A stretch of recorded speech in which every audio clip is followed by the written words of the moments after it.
خب برای تعریف کالا، اطلاعات پایه، انبار کالا، معرفی کالاها، میانبرش F3. F3 رو میزنیم. این صفحه معرفی کالاست که الان باز شده که الان اینجا حدوداً 10,000 تا کالا است. معرفی کالای جدید. این صفحه که میاد میگه گروه رو انتخاب کنید. میتونیم همینجا گروه بندی کنیم. افزودن گروه هستی، گروه مثلا لبنیات. میتونیم گروه بندی نکنیم، همینجا بزنیم غیر فعال بشه.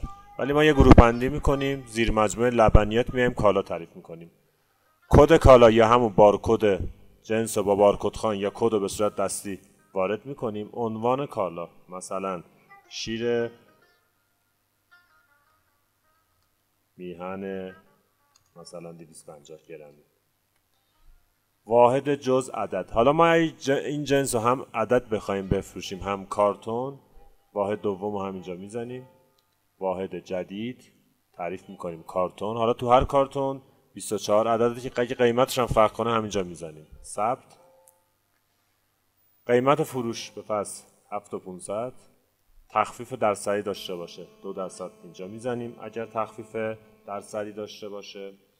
بعد خدمت شما عرض کنم که اما سمت چپ نرم افزار ما اینجا خدمت شما عرض کنم گزینه‌های مختلفی داریم. مشخصات معمولا از اینجا یه قسمت اضافیه، مثلا قفسه 1 به فرض اینجا آدرس قفسه رو می‌نویسیم. نقطه سفارش 5 این موجودیش به 5 تا رسید به ما خدمت شما عرض کنم که اطلاع بده که به 5 تا رسید. بعد توضیحات هم که یه توضیحات خیلی طولانی داشته باشیم همینجا توضیحات رو وارد میکنیم در حد چند خط. یه دونه هم اینجا ما مشخصات بارکد داریم که در واقع بارکدیه که ما میتونیم از این محصول چاپ کنیم و بزنیم به جنسمون که اینجا میبینید که حالا بر اساس طراحیش میتونیم ویژگی‌های مختلف محصول اونجا وارد کنیم. یه دونه هم بحث موجودی اولیه اینجا داریم.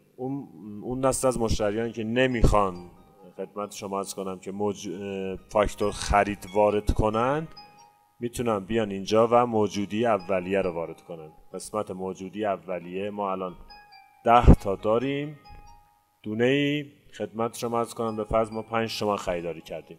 پس این موجودی اولیه رو اینجا میزنیم که الان بیایم تو وضعیت موجودی در انبارها رو میتونیم اینجا نگاه کنیم. سابقه هم که سابقه کالا رو نشون میده. این کالا چند بار خرید شده، در واقع چند تا ورود داشتیم، چند تا خروج داشتیم که هم موجودی فعلا 10 تا رو به ما نشون میده. بعد قسمت های دیگه اینجا بارکد رو گفتم بهتون. قیمت های فروش هم تو نسخه K17 هستش که میتونیم 500 قیمت بدیم. حالا مثلا یه قیمت دوم میتونیم بدیم به فرض 7200. اینجا ما گزینه چاپ اتیکت هم داریم، چاپ بارکد هم داریم، فایل اکسل هم که برای خروجی گرفتن کالامون. در واقع ما اینجا تونستیم یه کالا رو کامل تعریف بکنیم که یک بار دیگه بیایم تو محیط F3 میتونیم کل کالاهامون رو ببینیم. همینجا ما ویرایش کنیم و یا تعریف کنیم. گزینه‌های دیگه هم اینجا هست. برای مثال انتخاب کالا میتونیم این 3 تا کالا رو تیک بزنیم، کلیک راست کنیم، تغییر گروه. اینجا ما میتونیم گروه به فرض لبنیات رو وارد کنیم یا این کالاهایی که انتخاب کردیم و قیمتش رو ببریم بالا یا تخفیف بدیم بهش یا انبارش عوض کنیم، تایید کنیم و اینا برن تو زیرگروه‌های خودشون.